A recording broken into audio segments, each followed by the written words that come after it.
오늘 우리는 갈라디아서 2장 11절부터 15절 말씀을 통해서 돌아봄이라는 제목으로 함께 말씀 듣도록 하겠습니다. 우리가 계속 이야기 나눈 것처럼 갈라디아서는 갈라디아 교회의 한 문제 때문에 바울이 갈라디아 교회를 향해서 쓴 편지이다라고 말씀을 들었습니다. 그 문제는 다른 복음이 갈라디아 교회에 전해졌기 때문이었습니다. 그 다른 복음은 우리가 계속 말씀을 살펴보면서 다른 복음이 무엇이었는지를 유추해보고 생각해보고 있습니다. 그 다른 복음은 오늘 본문에서도 힌트를 주는 것과 같이 유대인들의 율법으로 인해서 유대계 그리스도인과 이방계 그리스도인 간의 갈등이 있었던 것 같습니다. 유대계 그리스도인들은 자꾸만 이방인 그리스도인들에게 너희들이 바울에게서 들은 복음은 우리가 충분히 존중하지만 부족한 것이 있으니 바로 할례와 음식법과 안식일을 지키기를 바란다라고 말을 합니다. 유대인들에게서는 이 세 가지의 법도가 추후에 하나님의 나라가 완성되고 이 땅에 종말이 실현될 때에 하나님께서 그 사람을 의롭다 하기에 이것이 바로 중요한 기준이 된다라고 여겼던 것 같습니다. 그래서 유대인들은 최종적으로 하나님께 의롭다함을 받기 위해서는 바로 세 가지의 율법, 음식법과 할례, 안식일을 지켜야 된다 이방인들에게 말했던 것 같습니다. 이방인들은 그 일로 고민했고 그리고 교회에 이탈자들도 생겼던 것 같습니다. 그 소식을 듣고 바울은 긴급히 바울 서신, 바울의 편지인 갈라디아서를 쓰게 됩니다. 오늘의 본문에서는 바울이 이 갈라디아 교회에 주장되었던 다른 복음에 대해서 반박하기 위해서 베드로와 있었던 한 사례를 이야기하게 됩니다. 베드로는 이방인들과 함께 식사를 하다가 야고보에게서 온 어떤 이들이라 하면 예루살렘 교회에서 온 유대계 그리스도인들이었던 것 같습니다. 그들이 오자 이방인들과 같이 식사하다가 도망간 장면을 상기시키며 갈라디아 교회의 편지에 예시로 이야기합니다. 그것은 잘못되었다는 것이죠. 그것은 복음의 진리에 합당한 행동이 아니라고 합니다. 복음의 진리는 우리에게 율법으로부터 자유롭게 되었고 율법이 결코 하나님의 의를 받기 위해 조건이 되지 않는다라고 바울은 주장합니다. 바울의 주장은 뭐였죠? 그 모든 것은 하나님의 은혜요 선물이다라고 주장하는 것입니다. 거기에 추가적인 이 작용 요건, 자신들의 정체성을 부각시키고 민족주의적 종교로 만들려고 하는 유대계 그리스도인들의 이 모습에 분노하게 되는 것입니다. 바로 오늘 본문도 바로 그것을 반박하기 위한 베드로 사건, 베드로와 이방인의 식사 사건을 예시로 드는 것입니다. 오늘 우리는 이 본문을 중심으로 바울이 전한 복음의 그 힌트들을 몇 가지 살펴보려 합니다. 바울은 본래 어떤 사람이었느냐? 갈라디아서 1장 13절부터 14절에 자신의 과거의 모습을 이렇게 설명합니다. 내가 이전에 유대교에 있을 때에 행한 일을 너희가 들었거니와 하나님의 교회를 심히 박해하여 멸하고 내가 동족 중 여러 영갑자보다 유대교를 지나치게 믿어서 이걸 다른 말로 유대교를 열심히 믿어서 내 조상의 전통에 대하여 더욱 뭐가 있었다? 열심히 있었던 사람이다. 그 누구보다 열심히 있었던 사람이에요. 빌립보서 3장 4절부터 6절에 자기소개를 이렇게 합니다. 그러나 나도 육체를 신뢰할 만하며 만일 누구든지 다른 이가 육체를 신뢰할 만한 것이 있을 줄 생각하면 나는 더욱 그러한 사람입니다. 나는 8일 만에 할례를 받고 이스라엘 족속이요 베냐민 지파요 히브리인 중에 히브리인이요 율법으로는 바리새인이요 열심으로는 교회를 박해하고 율법의 의로는 흠이 없는 자라. 자기의 소개에 공통된 한 단어가 있으니 바로 열심이라는 겁니다. 그 누구보다도 하나님께 열심히 있었고 자기가 믿었던 종교에 열심히 있었던 사람입니다. 그는 자기소개를 열심히 있었던 바울이었던 자신을 소개하면서 뭘 말하고자 하는 거죠? 열심히 있었던 내가 그 열심을 내려놓은 이유를 말해줄게 라고 설명하는 거예요. 여기서 바울은 자신의 열심의 기반이 무엇이었는지를 우리에게 말합니다. 디모데전서 1장 13절에 보면 어느 정도의 열심이었냐면요, 내가 전에는 비방자요 박해자요 폭행자였다라고 소개를 해요. 여기서 자기를 비방자, 박해자, 폭행자라고 소개해요. 이게 꽤 우리에게 중요한 단서를 줍니다. 바울은 자신의 열심, 다시 말해 하나님을 믿는 대의를 위한 의라면 비방, 박해, 폭행도 불사할 정도의 열심이었다라고 말을 하는 겁니다. 다시 말하면 하나님의 의를 위한 일이라면, 대의적 명분이 있다면 비방, 박해, 폭행도 불사한다라고 이야기하고 자기를 소개한 열심자였습니다. 빌립보서 3장 6절도 마찬가지로 얘기하죠. 열심으로는 교회를 박해하고 율법의 의로는 흠이 없다. 열심으로는 박해, 폭행, 비방도 불사하는 사람이었다라고 말을 하는 것이죠. 이것은 지금 현재의 이야기로 말하면 아주 심각한 종교적 열심을 가지고 있었던 사람입니다. 종교병에 걸린 거죠. 엄청나게 열심이었던 것 같아요. 극단주의로 이 바울을 이끌었던 것 같습니다. 어쨌든 자기 자신은 그 열심, 대의적 명분을 위한 폭행도 불사하는 사람이었다라고 자신을 소개하죠. 이랬던 내가 어떻게 변하게 됐느냐를 말하고 싶은 겁니다. 저도 그렇지만 종교인의 삶을 살면 이 정도 열심은 있어야 되겠다 싶을 정도의 삶이라고 생각할 수도 있겠지만 방향이 잘못된 거죠. 엊그제였나요? 저희 아들인 하민이가 저한테 질문을 하는 겁니다. 아빠, 어린이집을 졸업하면 어딜 가? 그래서 제가 얘기를 해줬죠. 초등학교를 가지. 초등학교를 졸업하면 어딜 가? 중학교를 가지. 중학교 끝나면 어디 가는데? 고등학교를 가지. 고등학교 끝나면 대학교를 가지. 이제 그만 물어보겠거니 했어요. 대학교 끝나면 어딜 가? 그러는 거여서 그러면 직장에 취업하지? 이렇게 얘기를 해줬어요. 그랬더니 교회를 가는 거구나 이러는 거예요. 하민이에게 직장, 취업은 교회. 아빠가 일하러 가는 것, 교회. 그 오해를 분명하게 불식시켜줬습니다. 제가 소름이 돋더라고요. 그렇지 않아. 일은 많아. 다른 다양한 일이 있어. 다양한 직업도 있고. 큰일입니다. 그렇죠? 그 아이가 이런 이야기를 하면서 교회, 우리가 종교적 열심이 있다라는 것에 대해서 한번 생각해 보게 되는 것 같아요. 제가 공부할 때는 그런 것이 있었습니다. 신학생들이 간혹 중2병에 걸리는 경우가 있어요. 이제 신학생이 됐다라는 자부심에 엄청난 열심과 엄청난 극단주의적 종교적 열심을 보이는 경우가 상당히 많이 있습니다. 하나님을 위한 일이라면 그 어떤 것도 불사한다라고 자기 자신의 자부심을 갖는 거죠. 바울도 그랬던 것 같습니다. 하나님에 대해서는 분명히 열심이 있었으나 그 열심의 방향이 잘못되었다는 것을 돌아보지 못하고 자신의 열심을 지키고 있었던 것 같습니다. 그럼 그들의 열심의 기반은 뭐였을까요? 당시에 바울은 자신은 히브리인 중에 히브리인이요, 자신은 바리새인이다 표현을 해요. 바리새인이다라고 표현한다는 것은 분리주의자다라는 표현과 같거든요. 그러니까 바리새인이라는 게 뜻이 분리주의라는 뜻이에요.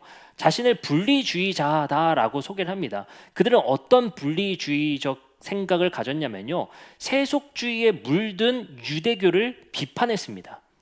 그 세속주의에 물들었다는 것은 헬라적 사고, 그 헬레니즘 문화를 받아들인 종교적 세속주의자들을 비판했던 자들이에요. 그들은 다시 백투 율법, 그러니까 율법으로 돌아가자라는 신념이 있었습니다. 근데 그들의 신념 속에서 이 신념이 강해질 수 있었던 신학은 뭐였냐면요, 부활입니다. 의외죠. 바리새인들은 부활을 믿었어요. 사두개인들은 부활을 믿지 않았죠. 바리새인들은 부활을 믿었는데 어떤 부활을 믿었냐면요, 민족적이고 국가적인 부활이 일어날 거라고 믿었어요. 그것이 무엇이냐? 종말의 때가 이르면 하나님께서는 부활시키는데, 지금 우리가 믿듯이 우리의 육신의 부활이 일어날 것이다, 의롭다 할 것이다, 그런 부활이 아니라 국가적 부활이 일어날 거라고 생각했단 말이에요. 그것은 뭐냐? 바로 로마로부터 완전히 해방되고 국가적인 이 영광이 다시 재건될 것이다라는 부활을 믿었어요. 민족주의적이고 국가주의적이었던 것이죠. 그렇기 때문에 이들은 율법을 열심히 지키는 것만이 이 부활을 앞당길 수 있다고 믿었습니다. 그래서 그들은 율법의 열심을 어디로 반영하고 쏟아 부었느냐? 유대교 안에, 유대인들 안에 우상 숭배를 척결해야 되며 율법으로 흠이 없게 만들어야 그 하나님께서 우리에게 부어주실 부활이 앞당겨질 거 아니냐는 겁니다. 그래서 그들은 이 교회를 박해하고 끝장을 내고 싶어 했습니다. 왜요? 교회는 예수라는 사람을 믿었고 예수라는 사람을 하나님처럼 예배했기 때문에. 그것이 바울에게는 그저 우상 숭배로밖에 보이지 않았습니다. 왜 사람을 예배하냐? 하나님을 예배해야 되는 사람들이 왜 사람인 예수를 예배하냐라는 것입니다. 바울은 이것을 제거하면 드디어 우리가 기다리고 있던 부활이 우리에게 실현될 거라 믿었습니다. 이 극단주의자들은 이러한 제거, 폭력, 비방을 통해서 자신들의 부활의 대의적 명분을 성취하고자 노력했던 사람입니다. 놀랍게도 성경은 죄의 뜻을 하마르티아라고 쓰입니다. 하마르티아라는 것은 관역을 벗어났다라는 뜻입니다. 이들의 열심은 놀랍게도 의가 아니라 죄였습니다. 왜요? 관역을 벗어난 열심이었기 때문입니다. 바울은 하나님께서 예수를 통해 비춰진 우리가 흔히 말하는 회심, 돌아섬에 의해서 우리가 어떤 열심을 가져야 되는지 그 잃어버린 방향을 회복하게 됩니다. 바로 하나님의 뜻을 이해하게 되죠. 에베소서 1장 20절부터 23절의 말씀에 이렇게 말합니다. 그의 능력이, 그라는 것은 하나님이죠. 하나님의 능력이 그리스도 안에서 역사하사 죽은 자들 가운데서 다시 살리시고 하늘에서 자기의 오른편에 앉히시사라고 말합니다. 여기서 바울은 깨달음이 있었어요. 하나님의 능력은 그리스도 안에서 우리에게 나타내졌다라는 것입니다. 이것은 바울이 어떤 표현을 쓴 거냐면 자기가 상상도 못한 방식으로 하나님의 능력이 우리에게 나타나졌다는 거예요. 그게 뭐죠? 자기가 상상했던 방식, 폭력, 비방, 회방을 통해서 하나님의 능력이 나타나는 것이 아니라 놀랍게도 예수 그리스도의 십자가적 저주라 여겼고 약함이라 여겼고 연약함이라 여겼던 곳에서 하나님의 능력이 드러났다는 거예요. 이 하나님의 역설적인 능력을 발휘하는 방식을 바울은 깨닫게 된 것입니다. 나의 열심, 나의 폭력, 나의 비방으로 인해서 그 제거하는 폭력성으로 인해서 하나님의 능력이 나타나는 것이 아니라 하나님의 능력은 예수 그리스도의 십자가의 연약함을 통해서 드러내셨다는 것을 깨달아지게 됩니다. 바울은 여기서 자신의 정체성을 고치게 됩니다. 자신의 정체성을 이제 이렇게 표현합니다. 아까는 자기가 뭐라고 했죠? 율법에는 흠이 없으나 열심으로는 교회를 박해했던 사람, 열심으로는 교회를 박해했던 사람이라 자기를 과거를 회상했습니다. 근데 이제 자기를 이렇게 소개합니다. 고린도전서 1장 27절입니다. 그러나 하나님께서 세상에 미련한 것들을 택하사 지혜 있는 자들을 부끄럽게 하려 하시고 세상에 약한 것들을 택하사 강한 것들을 부끄럽게 하려 하시며 약한 자. 고린도 후서 11장 30절에 이렇게 말합니다. 내가 부득불 자랑할진대 이제 내가 열심이 아니라 약한 것을 자랑합니다. 고린도 후서 12장 10절에는 이렇게 말합니다. 그러므로 내가 그리스도를 위하여서 약한 것들과 능욕과 궁핍과 박해와 공고를 기뻐하노니 이는 내가 약한 그때의 강함을 알기 때문입니다. 라고 이야기합니다. 바울이 깨달은 것은 무엇입니까? 이 세상에 하나님이 능력이 나타나는 방식이 강함과 폭력에 의해서 나타나는 것이 아니라 도리어 능욕과 궁핍과 박해와 공고를 기뻐하며 이 약한 것들을 통해서 하나님의 능력이 나타난다는 사실을 믿게 되었습니다. 그것이 바로 예수 그리스도의 십자가이고 교회의 십자가를 걸어놓은 이유는 이 정체성을 따르기 위함입니다. 십자가는 장식이 아니라 우리의 삶의 지표요, 우리의 삶의 정체성을 말하는 것이 바로 십자가입니다. 십자가는 저주요, 연약함이요, 약함이었기 때문입니다. 그것들을 사용하셔서 하나님의 능력이 그 약함 속에 하나님의 능력을 발휘하셨기 때문입니다. 우리의 시대도 마찬가지입니다.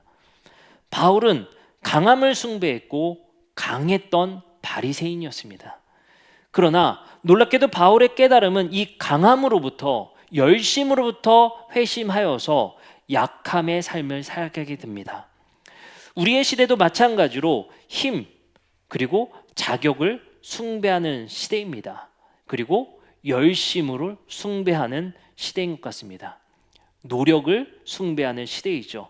힘과 자격을 얻으면 이 땅에서 성공할 수 있다라는 것의 공식 속에 우리는 살아갑니다. 그리고 이것을 믿습니다. 우리는 이 믿음의 공식에 따라 힘은 곧 자격을 얻는 것이며 이 자격을 통해 사회에서 인정받는 것이 우리가 삶의 지표로 삼아야 될 공식이자 예배이자 믿음이라고 생각한다는 것입니다. 과연 우리는 무엇을 예배하는가? 바울은 무엇을 예배했는가를 돌아보게 되는 것이 오늘의 본문이며 바울의 자신의 과거의 회상이게 됩니다. 놀랍게도 지금의 시대는 힘과 자격을 숭배하지만 우리의 삶의 자세와 우리의 심리와 정서상에는 이것을 인한 평안을 주는 것이 아니라 불안, 염려, 박탈감 속에 빠져 사는 것이 현대인들의 삶과 정서인 것 같습니다. 우리가 지난 말씀 속에서도 배웠지만 우리는 예배하는 것이 된다라는 표현을 잊지 마시기 바랍니다. 구약의 성경에서는 계속해서 우상 숭배자들의 특징을 말합니다. 눈이 있어도 보지 못하고 귀가 있어도 듣지 못하는 것입니다. 왜요? 우상의 본질은 나무일 뿐이기 때문입니다. 생명이 없는 보지 못하는 것이요 듣지 못하는 우상을 너희가 숭배하면 너희도 세상을 바르게 보지 못하고 바르게 듣지 못한다는 것입니다. 우리도 마찬가지로 십자가를 예배하지 않고 십자가의 정체성으로 돌아보지 못하고 회심하지 못한다면 우리의 삶도 마찬가지로 힘과 자격을 숭배하며 사회에서 우리에게 말하는 거짓된 복음과 믿음을 따라 살아가게 됩니다. 그럼 우리도 마찬가지로 눈이 있어도 보지 못하는 삶을 살게 되는 것이요 귀가 있어도 제대로 듣지 못하는 삶을 살아가게 됩니다. 바울은 자신은 예수 그리스도의 십자가의 죽음을 이렇게 해석했습니다. 신명기 21장 22절에서 23절의 공식에 의해서 예수 그리스도의 십자가의 죽음을 규정했습니다. 22절과 23절은 율법에 이렇게 말합니다. 사람이 만일 죽을 죄를 범함으로 내가 그를 죽여 나무 위에 달거든 그 시체를 나무 위에 밤새도록 두지 말고 그 날에 장사하여 내 하나님 여호와께서 내게 기업으로 주시는 땅을 더럽히지 말라. 나무에 달린 자는 하나님께 저주를 받았습니다. 이거는 종교적 공식입니다. 율법에 의해서 나무에 달려 죽은 자는 하나님께서 저주받은 자라는 공식 속에 유대인들은 살았습니다. 실제로 예수 그리스도는 나무 십자가에 달려 죽으셨습니다. 바울은 당연히 예수의 죽음은 율법에 의해서 율법의 규정에 의해서 하나님께서 저주 내린 자라고 믿었습니다. 갈라디아서 3장 13절에서는 바울은 이렇게 말합니다. 그리스도께서 우리를 위하여 저주받은 바 되사 율법의 저주에서 우리를 속량하셨으니 기록된 바 나무에 달린 자마다 저주 아래 있는 자라 하였음이라 라고 고백합니다. 바로 이 본문의 말씀 갈라디아서 3장 13절의 말씀은 자신이 가지고 있었던 종교적 공식을 넘어서는 것, 그 고백입니다. 그게 뭐냐면요, 우리가 가지고 있는 종교적 상식이라는 것이 있습니다. 그리고 우리도 모르게 이 성경의 말씀의 틀 안에서 만들어낸 공식이 있습니다. 그것을 욥기서는 철저하게 부정합니다. 한 친구가 욥을 찾아가서 말하죠. 야, 괜찮아. 시작은 미약했지만 끝은 창대할 거야. 이렇게 조언해준 친구를 하나님께서는 마지막에 저주하십니다. 이게 충격적인 결말이에요. 왠지 아세요? 하나님은 그렇게만 일하지 않아. 하나님을 너희들이 함부로 규정하지 마. 시작은 미약했지만 끝도 미약한 사람도 있어. 너희들이 하나님을 함부로 규정하고 함부로 공식화하지 마. 너희가 열심히 A하면 B 받을 거야. 하나님은 그렇게만 일하지 않으셔. 너희들이 교회에서 B 하면 너희들이 이것을 받을 거야. 그렇지 않아. 열심히 B 했지만 못 받을 수도 있어. 하나님은 그렇게만 일하지 않아. 그것이 욥기서에서 세상의 지혜로 그리고 하나님의 이름으로 지혜자를 자청했던 사람들의 공식을 무너뜨리는 것이 바로 욥기서입니다. 갈라디아서 말씀 3장 13절은 무엇입니까? 우리의 공식으로는 나무에 달려 죽은 자는 저주받아 죽은 자인데, 갈라디아서 3장 13절에는 바울은 이 공식을 깨트립니다. 우리를 속량하기 위한 죽음이었다. 이게 뭡니까? 하나님은 성경의 공식 위에 계신 분이라는 거예요.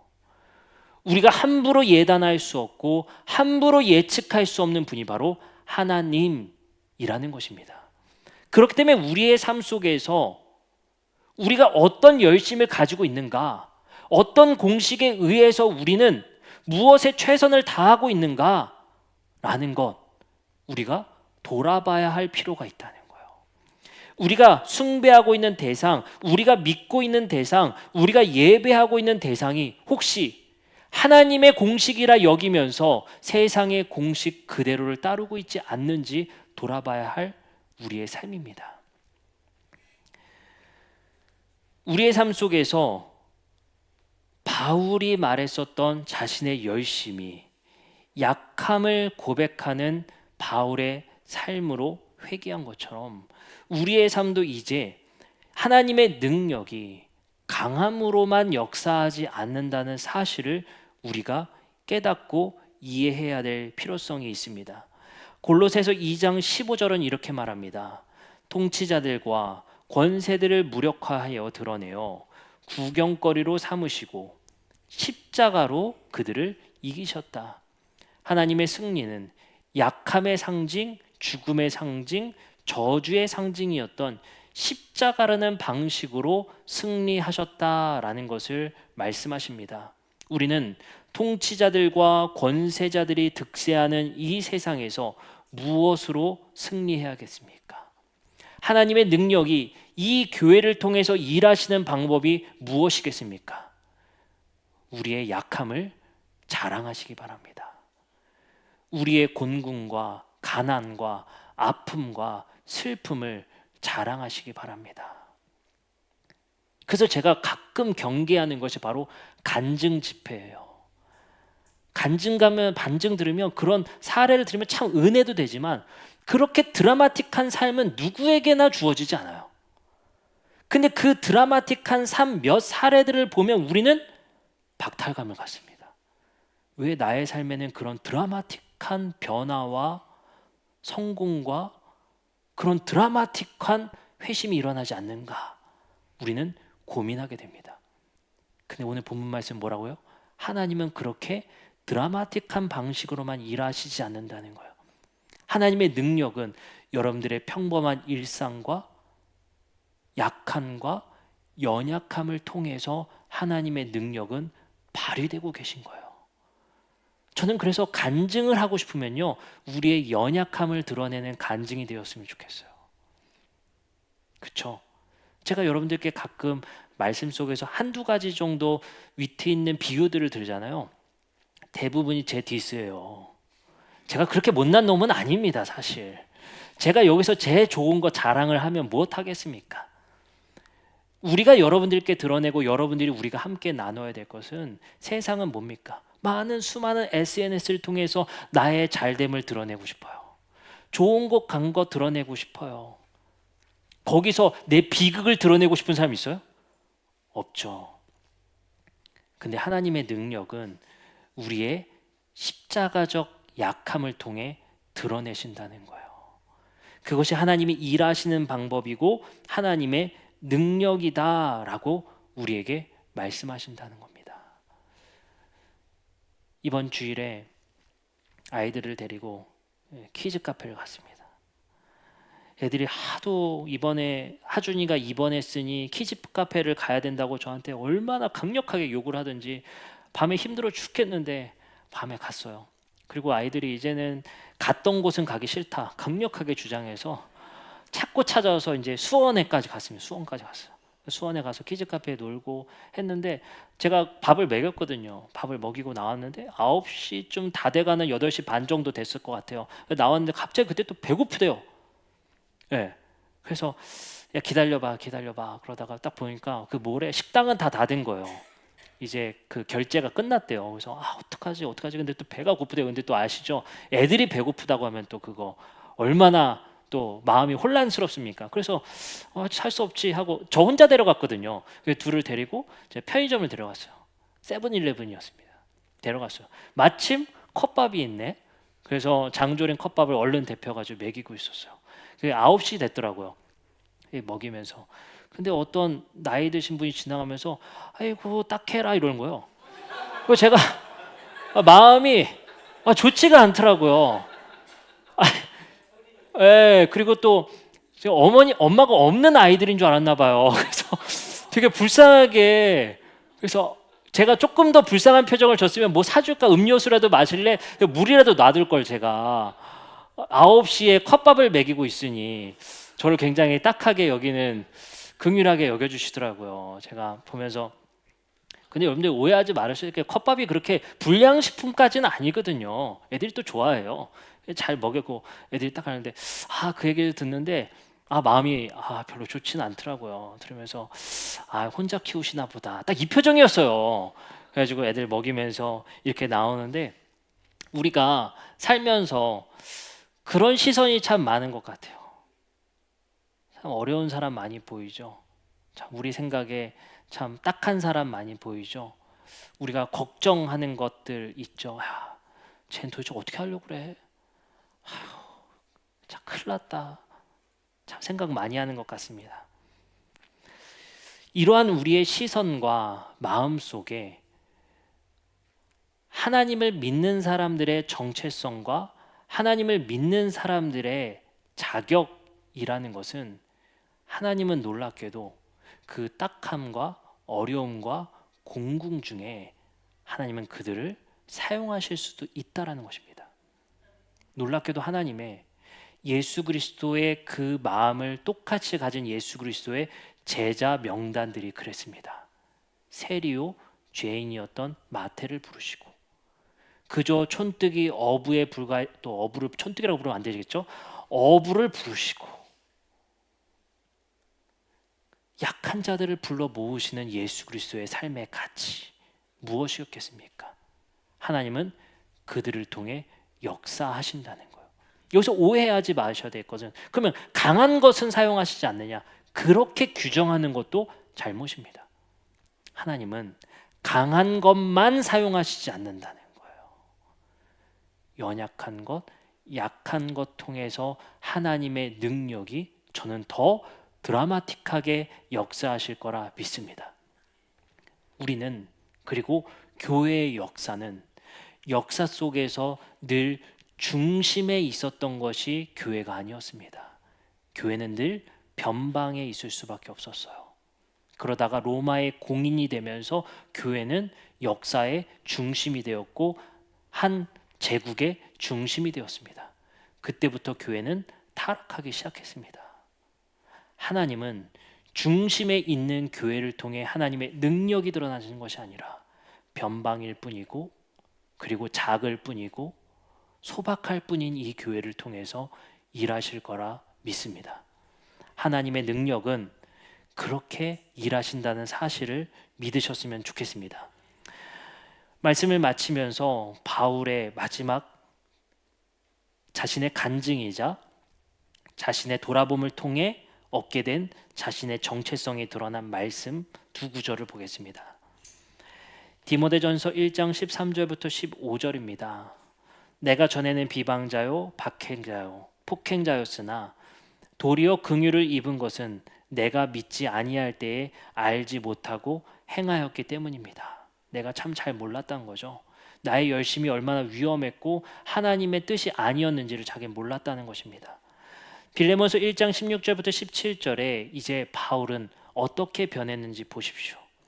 이제부터는 그는 종으로서가 아니라 종 이상으로 곧 사랑받는 형제로 그대의 곁에 있을 것입니다. 특히 그가 나에게 그러하다면 그대에게는 육신으로나 주님 안에서나 더욱 그러하지 않겠습니까? 그러므로 그대가 나를 동지로 생각한다면 나를 맞이하듯이 그를 맞아 주십시오. 그가 누굽니까? 오네시모로 도망간 노예였습니다. 바울은 이제 하나님이 이 노예를 통해서 일하실 수 있다는 사실을 깨닫게 된 자입니다. 하나님은 단지 종교적 열심 분자로만 일하는 것이 아니라 연약했고 사회적 낙인받았던 노예를 친구 삼아 주십시오. 그를 이제 존귀하게 여겨 주십시오. 왜요? 죄인 중에 괴수였던 나를 통해 하나님의 능력이 드러나시듯이 하나님은 이 연약한 사회에서 이제 더 이상 설 곳이 없는 이 노예 한 사람을 통해서 하나님의 능력이 드러날 것이기 때문입니다. 라는 고백입니다. 어떻습니까? 더 이상 연약한 자, 약한 자, 곤궁에 빠진 자, 우리가 불쌍히 여기는 것 좋겠지만 하나님은 그들을 존귀하게 여기시고 그들을 통해서도 일하실 수 있다는 사실을 믿으시기 바랍니다. 내가 연약하고 약하고 가난하다고 해서 나의 삶을 원망하지 마시기 바랍니다. 하나님은 이 연약한 사람을 통해서도 일하시기 때문입니다. 우리 함께 찬양하고 함께 기도하는 시간 갖도록 하겠습니다.